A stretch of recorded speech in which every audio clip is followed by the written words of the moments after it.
Hello everyone. ఆంధ్రప్రదేశ్లో అల్లు అర్జున్ ఎన్నికల సందర్భంగా ఆయన ప్రవర్తించినటువంటి తీరు పట్ల సోషల్ మీడియాలో కానీ మెయిన్ స్ట్రీమ్ మీడియాలో కానీ వివిధ రకాలైనటువంటి చర్చలు, విమర్శలు, కొంతమంది అతని చర్యలను సమర్థించడం, ఇలా రకరకాలుగా నడుస్తూ ఉన్నాయి. అయితే అదొక మెయిన్ టాపిక్గా వారం రోజులుగా అది నడుస్తూ వస్తూ ఉంది. అయితే దీని గురించి నాకు ఎందుకు వీడియో చేయాలనిపించిందంటే, చాలామంది మెగా అభిమానులు కానీ, జన సైనికులు కానీ, టీడీపీ కూటమి సంబంధించినటువంటి వాళ్ళు కానీ కొంతమంది బాధపడుతున్నారు, కొంతమంది విమర్శలు చేస్తున్నారు, కొంతమంది తిడుతున్నారు అల్లు అర్జున్ యొక్క చర్యల్ని. అదేవిధంగా వైసీపీ వర్గం వాళ్ళు సపోర్ట్ చేస్తున్నటువంటి వాళ్ళు కూడా ఉన్నారు. అయితే ఆయన చేసినటువంటి పని ఏంటి, అది కరెక్టా కాదా అనేది ఒక నా అభిప్రాయంగా నేను చెప్పదలుచుకున్నాను. అదేవిధంగా అది పట్టించుకోవాలా, అది పట్టించుకోవద్దా, పట్టించుకోవడం వల్ల అల్లు అర్జున్కి ఇది లాభమా నష్టమా, అసలు మనం ఏం చేస్తే బాగుంటుంది అనేది నా కోణంలో నుండి నేను ఈ వీడియో చేయడానికి ప్రయత్నిస్తున్నాను. అయితే ముఖ్యంగా ఫస్ట్ జరిగినటువంటి విషయం ఏంటంటే, అల్లు అర్జున్ పవన్ కళ్యాణ్, తన మామ అయినటువంటి పవన్ కళ్యాణ్కి సపోర్టుగా ఆయన ఒక ట్వీట్ చేశాడు. ఏంటంటే, దాని సారాంశము చెప్తాను, నాకు ఎగ్జాక్ట్ ట్వీట్ గుర్తులేదు. సో ఏంటంటే, తను గెలవాలని, తను ఒక మంచి మనిషి అని, తను ఎన్నుకున్నటువంటి మార్గంలో సక్సెస్ కావాలని లేదా సక్సెస్ అవుతాననేటటువంటి నమ్మకంగా ఆయనకి సపోర్టుగా చాలా పాజిటివ్గా ఆయన ట్వీట్ చేశాడు. సో అక్కడి వరకు బాగానే ఉంది. తర్వాత మనం కనుక చూస్తే ఒక రామ్ చరణ్ కానీ, వాళ్ళ నాన్న అల్లు అరవింద్ గారు కానీ, తర్వాత చిరంజీవి గారు మిసెస్ సురేఖ గారు కానీ, తర్వాత ఉపాసన కానీ, నాకు తెలిసి ఉపాసన రానట్టుంది, నాకు ఎగ్జాక్ట్గా గుర్తులేదు, సాయిధరం తేజు, వరుణ్ తేజు, సో వీళ్ళందరూ కూడా పిఠాపురంకు వచ్చి వాళ్ళ యొక్క బాబాయికి మద్దతుగా ఉండడం జరిగింది. ఈ హీరోలు పిల్లలు వీళ్ళు కుటుంబంలో వాళ్ళ బాబాయికి మద్దతుగా ప్రకటించడం జరిగింది. తర్వాత అదేవిధంగా అల్లు అరవింద్ గారు కూడా వచ్చారు, ఆయన కూడా మద్దతు తెలిపారు. సురేఖ గారు కూడా వచ్చారు, వారు కూడా మద్దతు తెలిపారు. ఆయనకు బ్లెస్సింగ్స్ ఇచ్చారు, తప్పకుండా గెలవాలని వాళ్ళందరూ ఆకాంక్షించారు. ఒక అల్లు అర్జున్ మాత్రము తను ఒక ట్వీట్ చేశారు. ఏంటంటే, తప్పకుండా గెలుస్తారని, ఆయన చూస్తే చాలా గర్వంగా ఉందన్నటువంటి లాంగ్వేజ్లో ఆయన ట్వీట్ చేశారు.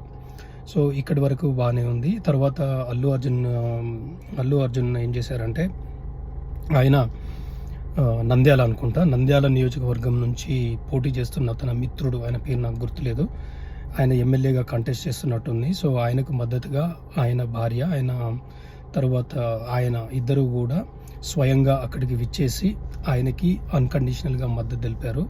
ఇతను నా మిత్రుడని, 10 ఏళ్ళుగా ఆయన తెలుసని, చాలా మంచివాడని, చాలా నియోజకవర్గం గురించి కష్టపడుతున్నాడని, సో ఆయన మంచి వ్యక్తి కాబట్టి నేను వచ్చాను, ఆయన ఎన్నడూ కూడా నన్ను రమ్మని పిలవలేదు, నా అంతటా నేనుగా ఆయనకి మద్దతు ఇవ్వడానికి వచ్చాను అనే విధంగా ఆయన ఒక స్టేట్మెంట్ ఇవ్వడం జరిగింది.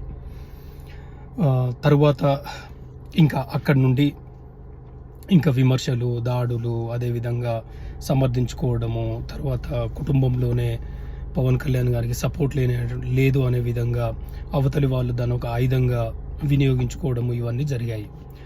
సో ఇవన్నీ జరిగిన తర్వాత మనము ఈ వీడియో ఎందుకు చేస్తున్నామనంటే, అసలు ఈ యొక్క చర్య అనేది కరెక్టా కాదా అనేది ఎలా ఉంటుంది, అసలు చేయాలా వద్దా అనే విషయానికి గురించి మనము డిస్కస్ చేయడానికి ఈ వీడియో చేయడం జరుగుతుంది. అయితే ఫస్ట్ పాయింట్ ఏంటంటే, ఒక వర్గం వారు ఏమంటారంటే, ఎవరి అభిప్రాయం వాళ్ళది కదా, ఎవరి యొక్క పొలిటికల్ ఒపీనియన్ వాళ్ళది కదా, ఇందులో సమర్థిస్తే తప్పేంటి అనేది ఒక వర్గం వారు చెప్తున్నారు. సరే, ఒక వర్గం వారేమో అన్కండిషనల్గా సపోర్ట్ చేస్తున్నారు. అంటే వైసీపీ వాళ్ళు, ఓకే మా వాడు మంచోడు కాబట్టి మా వాళ్ళకి సపోర్ట్ చేశారనే విధంగా వైసీపీ వాళ్ళు దీన్ని అడ్వాంటేజ్గా తీసుకొని వాళ్ళు ప్రచారం చేస్తున్నారు. సో అప్సెట్ అయినటువంటి జనసేన కానీ, మెగా అభిమానులు కానీ, టీడీపీ కార్యకర్తలు కానీ, టీడీపీ లీడర్షిప్ కానీ, జనసేన కానీ, వీళ్ళందరూ కూడా ఫ్రస్ట్రేట్ అయ్యి వాళ్ళు విమర్శలు చేస్తున్నటువంటి పరిస్థితి అయితే ఉంది.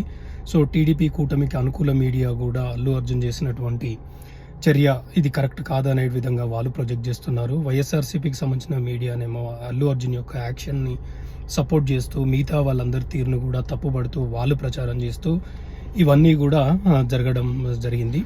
సో అయితే నేను ఏంటంటే ఈ అల్లు అర్జున్ చేసినటువంటి చర్య ఏదైతే ఉందో, అల్లు అర్జున్ చేసినటువంటి పని ఏదైతే ఉందో, దీనిని ఒక వివిధ యాంగిళ్ళ నుంచి మనము అనాలిసిస్ చేసినప్పుడు దీని గురించి ఒక కరెక్ట్ కన్క్లూజన్ మనకు వస్తుంది అనమాట. అంటే దీన్ని ఒకటే యాంగిల్లో మనం చూడకూడదు.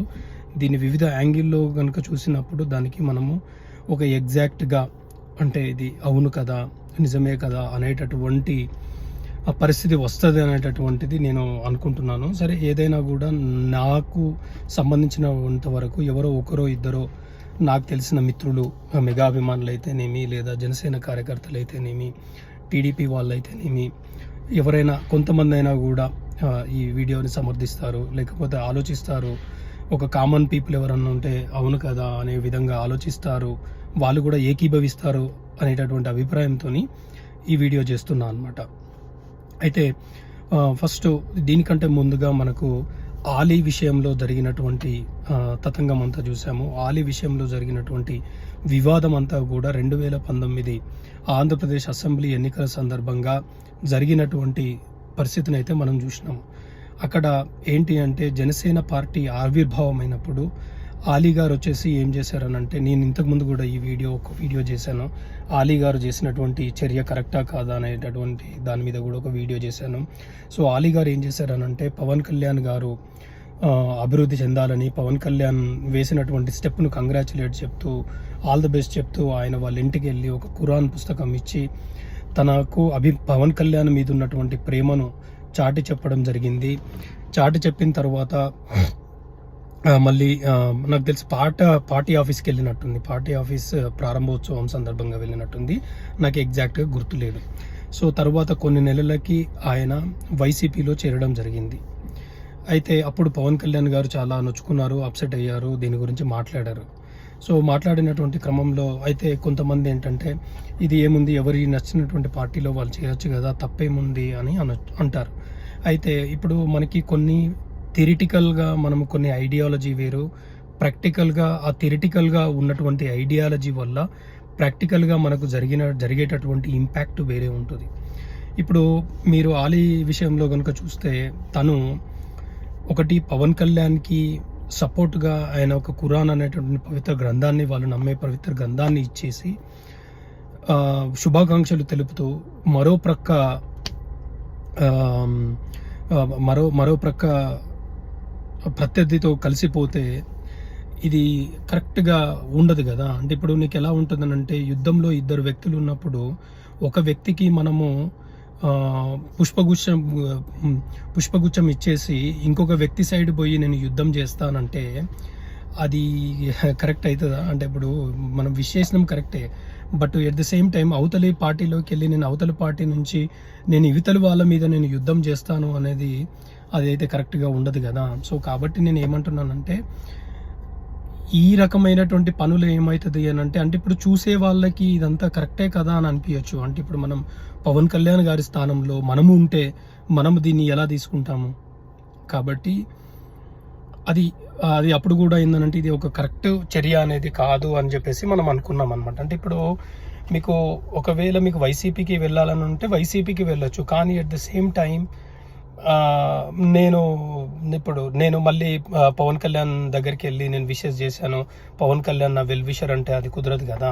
ఇప్పుడు నేనేంటంటే, ఇంట్లో భార్యను నేను గౌరవిస్తాను, తర్వాత నేను మళ్ళీ బయటికి వెళ్ళి నేను నా ఇష్టం వచ్చినట్టు నేను బిహేవ్ చేస్తానంటే కుదరదు కదా. సో ఇప్పుడు కాబట్టి అదేవిధంగా ఇప్పుడు అల్లు అర్జున్ గారు చేసినటువంటి చర్య కూడా అదే. అంటే ఇప్పుడు ఫస్ట్ దీన్ని ఏంటంటే ఒక ఎథికల్ ప్రాసెస్లో చూడాలి, తర్వాత ఒక రాజకీయంగా చూడాలి, తర్వాత ఇప్పుడు ఎవరైతే ఆయన సపోర్ట్ చేశాడో ఫిజికల్గా వచ్చి వాళ్ళ పార్టీ ద్వారా జరిగినటువంటి నష్టం గురించి అసెస్ చేయాలి. సో ఇవన్నీ కూడా అసెస్ చేస్తేనే కానీ మనం ఒక కన్క్లూజన్గా రాలేము. అంటే కుటుంబ పరంగా చూడాలి, రాజకీయ పరంగా చూడాలి, తర్వాత ఇప్పుడున్నటువంటి రూలింగ్ పార్టీలో జరిగినటువంటి విధానాల గురించి చూడాలి, తర్వాత మనం ఎవరైతే అభ్యర్థిని సపోర్ట్ చేస్తున్నామో మరి ఆ అభ్యర్థి ఎవరు ఎన్నుకుంటారు, అంటే ఆ అభ్యర్థిని సపోర్ట్ చేస్తున్నామంటే ఆ అభ్యర్థిని ఎన్నుకునేటటువంటి వ్యక్తిని కూడా సపోర్ట్ చేయడం అన్నట్టే కదా. అంటే ఇప్పుడు ఫర్ ఎగ్జాంపుల్ ఒక ఎమ్మెల్యే అభ్యర్థిని నువ్వు సపోర్ట్ చేస్తున్నావు, ఒక ఎమ్మెల్యే అభ్యర్థిని సపోర్ట్ చేస్తున్నావు అంటే ఏంటి, ఎమ్మెల్యేలు అందరూ కలిసి కూడా ముఖ్యమంత్రిని ఎన్నుకుంటారు కదా. సో అలాంటి ప్రక్రియలో నువ్వు ఇండైరెక్ట్గా ముఖ్యమంత్రికి సపోర్ట్ చేసినట్టే కదా. నువ్వు పవన్ కళ్యాణ్ గారికి ట్వీట్ పెట్టి నేను వెళ్ళి ముఖ్యమంత్రిని ఎన్నుకునే వాళ్ళకి వెళ్ళి నేను సపోర్ట్ చేస్తాను ఫిజికల్గా అంటే how that act is justified చెప్పండి. సో అంటే ఇప్పుడు అల్లు అర్జున్ గారికి ఆయన హక్కులు ఆయనకు ఉంటాయి, దాన్ని మనం ఏమీ కాదనలేము. కాబట్టి దీని నుండి మనం నేర్చుకోవాల్సింది ఏంటి, మనము చేయాల్సింది ఏంటి, ఇది కరెక్టా రాంగా అనేది మన యాంగిల్లో మాత్రమే మనం చెప్పగలుగుతాము. అట్ ద సేమ్ టైం మనం ఎవరము అల్లు అర్జున్ డిక్టేట్ చేయడానికి నువ్వు ఈ పని చేయి, నువ్వు ఆ పని చేయాలి, నువ్వు ఇలా ఉండాలి అలా ఉండాలి అనేది మనం చెప్పలేము కదా. మనం ఏం చెప్తాము, రియలిస్టిక్గా జెన్యూన్గా ఒక ఎమోషన్ని నువ్వు వ్యక్తపరిచినప్పుడు, ఎస్పెషల్లీ కుటుంబంలో నుండి వచ్చి అన్ని కంఫర్ట్ని వదులుకొని నువ్వే చెప్పావు కదా యుద్ధం చేస్తున్నాడు, ఇందులో గెలుస్తాడు. సో అలాంటి ప్రక్రియలో మళ్ళీ అవతలి వ్యక్తిని సపోర్ట్ చేయడం అనేది కరెక్టా కాదా అనేది మాత్రమే మనం చెప్పగలుగుతాం. కానీ అల్లు అర్జున్ గారు ఇలానే చేయాలి అలానే చేయాలి అని ఏం చేయలేము కదా. పవన్ కళ్యాణ్ గారి స్థానంలో కానీ జనసేన స్థానంలో కానీ అక్కడి నుండి మాత్రమే ఒక జనసేన కార్యకర్తను, ఒక పవన్ కళ్యాణ్ అభిమానిగానో, ఒక మెగా అభిమానిగానో మాత్రమే మనం ఇది తప్ప రైటా అనేది మాట్లాడగలుగుతాం. కానీ మనం అల్లు అర్జున్ యొక్క యాక్షన్స్ని అయితే మనం డిక్టేట్ చేయలేము కదా. సో ఇప్పుడు మనం ఒకటి ఇందులో నేను చెప్పిన విధంగా ఏంటంటే కుటుంబ పరంగా ఇది కరెక్టా కాదా ఒకటి, రెండోది ఏంటంటే రాజకీయ పరంగా ఇది కరెక్టా కాదా అనేది ఇంకొకటి, థర్డ్ థింగ్ ఏంటి అని అంటే మనం ఒక వ్యక్తిని సపోర్ట్ చేస్తున్నప్పుడు ఆ వ్యక్తి ఇంకొక వ్యక్తిని ఎన్నుకున్నప్పుడు మనము ఒక వ్యక్తిని సపోర్ట్ చేసినాము అని అంటే ఇండైరెక్ట్గా ఆ వ్యక్తి ఎన్నుకునే వ్యక్తిని కూడా సపోర్ట్ చేస్తున్నట్టు. కాబట్టి ఎవరైతే నువ్వు ఇండైరెక్ట్గా సపోర్ట్ చేస్తున్నావో ఆయన చేసినటువంటి పనులన్నీ కూడా నువ్వు ఇండైరెక్ట్గా సపోర్ట్ చేయడమే అవుతుంది కదా. సో ఇప్పుడు ఇంకొకటి ఏంటంటే ఇప్పుడు మనము ఒకటి చూద్దాము. ఇప్పుడు ఏంటంటే ఫస్ట్ ఒక కుటుంబ పరంగా తీసుకుంటాము. ఒక కుటుంబ పరంగా నువ్వు మా అందరిది ఒకటే కుటుంబము, మేమంతా ఒకటే అని అన్నప్పుడు అనే ఫీలర్ నువ్వు వినిపిస్తున్నప్పుడు ఆ ప్రక్రియలో భాగంగానే కదా నువ్వు ట్వీట్ పెట్టింది, ఆ ప్రక్రియలో భాగంగానే కదా అల్లు అర్జున్ గారు ట్వీట్ పెట్టింది. సో ఇప్పుడు ఏంటంటే అలా అనుకున్నప్పుడు, సో ఇప్పుడు నేను చెప్పిన కదా ఇందాక అలీ గారు ఇప్పుడు ఒక వ్యక్తి దగ్గరికి వెళ్ళి పుష్పగుచ్చం ఇచ్చేసి నేను ఇంకొక సైడ్ వెళ్ళి నేను యుద్ధం చేస్తాను అని అంటే అది కుదరదు కదా. సో ఇప్పుడు చేసింది ఆయన అదే. ఇప్పుడు ఆయన ఏంటంటే అక్కడ ట్వీట్ పెట్టాడు, అక్కడ ఫ్యామిలీతోనే వెళ్ళి ఈ వ్యక్తి పలానా మంచి వ్యక్తి ఖచ్చితంగా ఆయనను ఓట్ వేయాలి అని అంటాడు. ఆయన గెలిస్తే మరి ఆయన ఎవరిని ఎన్నుకుంటారు, మళ్ళీ ఎవరిని ఎన్నుకుంటారు, జగన్ గారిని ఎన్నుకుంటారు. మరి జగన్ గారిని ఎన్నుకున్నప్పుడు పవన్ కళ్యాణ్ గారు ఓడిపోయినట్టే కదా. సో నువ్వేమో ఈయన గెలవాలి అని అంటున్నావు, but at the same time నీ యాక్షన్ ఏమో అవతలి వాళ్ళు గెలవాలి అనే విధంగా ప్రవర్తిస్తున్నావు. సో ఇది కరెక్ట్ కాదు కదా. సో అందులో కుటుంబంలో ఉండి మీరు ఎంత కాదనుకున్నా కూడా మీ సక్సెస్లో మీరు ఫస్ట్ ఇనిషియల్గా మిమ్మల్ని చాలా మెగా అభిమానులు ఫాస్ట్గా ఓన్ చేసుకున్నారు. మీకు మీ కెరియర్లో ఎదగడానికి మెగా అభిమానులు అనేవాళ్ళు ఒక క్యాటలిస్ట్గా ఉపయోగపడ్డారు కదా. సో ఇప్పుడు మీకు టాలెంట్ ఉంది, మేమేం కాదనట్లేదు, but at the same time మిమ్మల్ని ఫాస్టర్గా ఒక గుర్తింపు తీసుకొచ్చేసి మీకు ఒక స్టార్ స్టేటస్ ఇచ్చిన దాంట్లో ఒక మెగా అభిమానుల యొక్క దాన్ని ఏమంటారు, ఒక మెగా అభిమానుల యొక్క ప్రాముఖ్యత కానీ వాళ్ళ యొక్క అభిమానం కానీ అదైతే ఉంది కదా. సో కుటుంబ పరంగా మీకు చాలా రెస్పాన్సిబిలిటీ ఉంది. పవన్ కళ్యాణ్ గారిని ముందుకు తీసుకెళ్లాల్సినటువంటి అవసరం ఉంది. ఒక సైడ్ ఆన్లైన్లో అక్కడ ఇక్కడ ఇదంతా ప్రజారాజ్యము కొలాప్స్ కావడానికి కూడా ఒక మెయిన్ కారణం అల్లు అరవింద్ గారనే అంటారు. అలా అన్నప్పుడల్లా చాలామంది మెగాభిమానులు కూడా అలాంటిది ఏమీ లేదని అల్లు అరవింద్ గారిని సపోర్ట్ చేసినటువంటి సందర్భాలు కోకొల్లలుగా ఉన్నాయి. సరే కొంతమంది విమర్శించవచ్చు కానీ. సో ఇప్పుడు మీరు ఇలాంటి టైంలో ప్రజారాజ్యంకైనా కూడా కొన్ని వనరులు ఉన్నాయి, కానీ జనసేనకు ఉన్నటువంటి వనరులు చాలా తక్కువ, జనసేనకు ఉన్నటువంటి క్యాడర్ చాలా తక్కువ. ప్రజారాజ్యంతో పోలిస్తే జనసేనకు ఉన్నటువంటి బలం తక్కువ ప్రజారాజ్యంతో పోలిస్తే. ఇలాంటి సమయంలో మీరు మళ్ళీ మీ నాన్నగారి మీదే ఒక అపవాదం ఉంది, ఇప్పుడు మళ్ళీ మీరు ఇలా చేయడం అనేది ఎంతవరకు కరెక్టు? అది కూడా కుటుంబంలో మెగా కుటుంబంలో అని చెప్పుకుంటూ మెగా కుటుంబంలో ఒక వారిగా ఉంటూ అలా చేయడము ఎలా అవుతుంది? కోర్స్ మీ ఫ్యామిలీ ఐడెంటిటీ మీకు ఉంది, అల్లు గారి కుటుంబం యొక్క ఐడెంటిటీ ఉంది. బట్ ఇప్పుడు మీరు హీరో అని అంటే అల్లు వారి హీరో అనరు కదా, ఇప్పటికీ కూడా మెగా హీరోనే అంటారు మిమ్మల్ని. సో ఇప్పుడు నేను ఇదెందుకు చెప్తున్నానంటే అల్లు అర్జున్ గారి యొక్క టాలెంట్ని కించపరచడానికో లేకపోతే ఇంకొక విషయం కాదు. అంటే for some how he has been associated with mega family, అంటే రికగ్నైజ్డ్ యాజ్. ఓకే, సో ఇలా ఉంది. అంటే ఇప్పుడు ఆయన of course is very talented, of course is a great dancer, fighter, actor అన్నీ కూడా. సో దాంట్లో ఎవరు ఏమీ కాదనట్లేము. సో కుటుంబ పరంగా ఇది ఒక వ్యక్తి చేయాల్సినటువంటి పని కాదు, ఫస్ట్ థింగ్. సెకండ్ కనుక మాట్లాడుకుంటే ఇప్పుడు మీకు అర్థమయ్యే భాషలో నేను చెప్తాను. ఏంటంటే ఇప్పుడు సినీ పరిశ్రమ ఉంది. సినీ పరిశ్రమలో ముక్తకంఠంగా చాలామంది వ్యక్తులు వాళ్ళని అంటే ఇప్పుడు పవన్ కళ్యాణ్ గారిని సపోర్ట్ చేస్తున్నటువంటి విధానం అయితే మనం చాలా వరకు చూస్తున్నాము. ఓకే, సో అలాంటిది మీరు ఒక సైడ్ తీసుకున్నారు. మీరు వచ్చేసి అంటే ఇప్పుడు మీరు చెప్పొచ్చు నేను 2 సైడ్లో ఉన్నాను, నాకు ఎవరి సైడ్ లేదు, నాకు సంబంధం లేదంటే అది కుదరదు కదా. ఇప్పుడు అందరూ నాకు ఒకటే అన్నప్పుడు మళ్ళీ ట్వీట్లు ఎందుకు, మళ్ళీ పోయి పరామర్శించడం, వాళ్ళకు సపోర్ట్ చేయడం ఎందుకు, ఫిజికల్గా మళ్ళీ ఇవన్నీ అవసరం లేదు కదా. నాకు ఏ పార్టీతో నేను సంబంధం లేదు, నాకు అందరూ ఒకటే అని అనుకున్నప్పుడు మీరు చేసేటటువంటి పనులు పార్టీలకు ఆపాదించగలిగేలా ఉన్నప్పుడు ఇలాంటి పనులు చేయడం అయితే కరెక్ట్ కాదు కదా. సో అదొకటి. సో నెక్స్ట్ థింగ్ ఏంది అని అంటే, సరే ఇప్పుడు మీరు సినిమా పరిశ్రమకు సంబంధించినటువంటి వాళ్ళు కాబట్టి సినిమా పరిశ్రమకు సంబంధించినటువంటి విషయం నేను ఒకటి చెప్పదలుచుకున్నాను. ఇప్పుడు టికెట్లు రేట్లు తగ్గించినప్పుడు ఎవ్వరు కూడా ఓపెన్గా దీన్ని కండెమ్ చేయలేదు.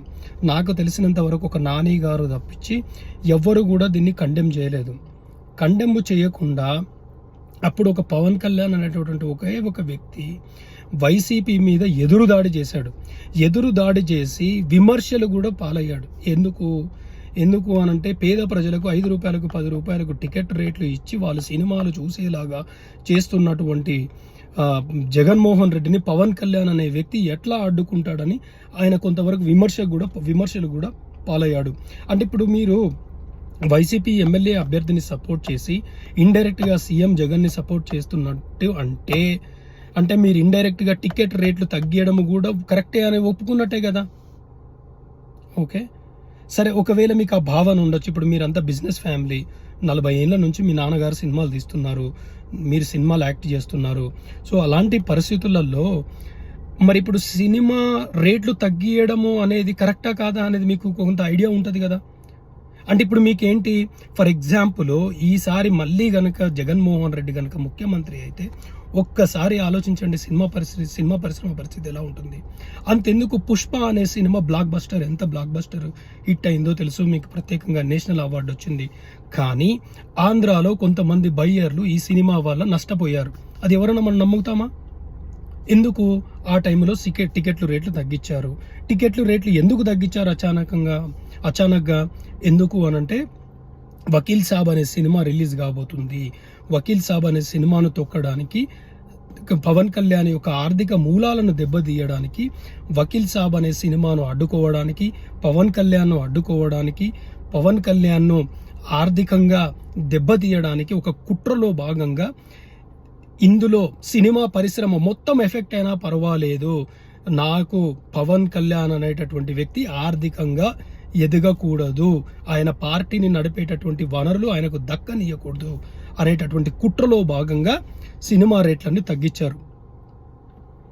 మరి అది ఎవరికి నష్టం? అది మీకు చెప్పాను కదా, పుష్ప బయ్యర్లు కూడా నష్టపోయారు. మరి థియేటర్లు అందరూ ఎట్లా నడపాలి? చివరికి మీ మామయ్య చేతులెత్తి దండం పెట్టి క్లోజ్డ్ రూములో, అయ్యా ముఖ్యమంత్రి గారు మా పరిశ్రమను కాపాడండి, ఆయనకు అంత అవసరమే లేదు చిరంజీవి గారికి, ఆయన ఆర్థికంగా చాలా వెల్ సెటిల్డ్, ఆయన మంచి స్టేజ్లో ఉన్నారు. ఒక 4 గోడల మధ్యన ఆయన ముఖ్యమంత్రి గారికి నమస్కారం పెడితే దానిని బయటికి తీసుకువచ్చి చూడు చిరంజీవి అనేటటువంటి వ్యక్తి చేత కూడా మావాడు దండం పెట్టించుకున్నాడు. పోనీ దండం పెడుతుంటే ఆయన ఏమైనా ప్రతి నమస్కారం చేశాడా? అటు ఇటు తలదిప్పుకున్నాడు, అంతగానం అవమానించాడు. మాకే ఒక మెగా అభిమానులము, మాకే అంత ఘనము ఆ చర్య పట్ల కాలుతా ఉంటే, ఒక పక్కన చిరంజీవి గారు చేసినటువంటి గెస్చర్ వల్ల ప్రౌడ్గా ఫీల్ అవుతూ, at the same time Jaganmohan Reddy గారు ఇచ్చినటువంటి రియాక్షన్తోనే మేమే ఇంత ఘనము రగులుతూ ఉంటే, పాటలలో పెట్టుకుంటావు కదా నేను ఆయన అల్లుణ్ణి, ఈయన అల్లుణ్ణి అని చెప్పేసి, ఆ అల్లుణ్ణి ఈ అల్లుణ్ణి అని పెట్టుకుంటావు కదా, మరి నీకేం అనిపించలేదా? సో అది ఇది హౌ దిస్ ఈజ్ జస్టిఫైడ్. ఇప్పుడు ఒక స్టేజ్ తర్వాత డబ్బులు, తర్వాత టాలెంటు, ఎక్స్పీరియన్స్ ఇవన్నీ వచ్చిన తర్వాత ఏంటంటే మనం ఏమనుకుంటామంటే మనం చేసేదల్లా కరెక్ట్గా నడిచిపోతుంది, ఏదైనా చేయొచ్చు అనేటటువంటి విధానంలోనే కదా పోయేది. సో అది కరెక్ట్ కాదు కదా. సో ఇప్పుడు అది ఒకటి. అంటే ఇప్పుడు ఇండైరెక్ట్గా ఏంటంటే పరిశ్రమ దెబ్బతిన్నా పర్వాలేదు, నేను మాత్రమే ఈ వ్యక్తికి సపోర్ట్ చేస్తాను అనేటటువంటి విధంగా మీరు దిగారనమాట. నేనేం చెప్తున్నానంటే మీరేమి ఇది చిన్నపిల్లలు కాదు, మీకు ఇది తెలియకుండా మీరు ఇది చేశారు అని మాత్రం నేను అస్సలు అనుకోవట్లేదు. ఖచ్చితంగా మీకు దీని మీద ఐడియా ఉంది, దీని వెనకాల తప్పకుండా ఏదో ఒక పెద్ద అజెండా ఉంది అనేది మాత్రం నేను ఖచ్చితంగా చెప్పగలను. తర్వాత ఇప్పుడు ఇంకొక విషయం చెప్తాను. ఇప్పుడు సాయి ధరమ్ తేజ్ పవన్ కళ్యాణ్ గారిని సపోర్ట్ చేయడానికి వచ్చారు. ఆ సభలో వైసీపీ వాళ్ళకి జనసేన వాళ్ళకి మధ్యన ఘర్షణ జరిగితే ఒక జనసేన కార్యకర్త యొక్క తల పగిలింది. మీకు అది తెలుసా? నాకు తెలిసి ఆయన మెగా అభిమాని కూడా అయి ఉంటాడు. అంటే ఇప్పుడు మీరు ఇలాంటి వాళ్ళకి సపోర్ట్, మీ ఫ్రెండ్ మంచోడు కావచ్చు, కానీ మీ ఫ్రెండ్ సపోర్ట్ చేసేటటువంటి వ్యక్తి ఫైటింగ్ విత్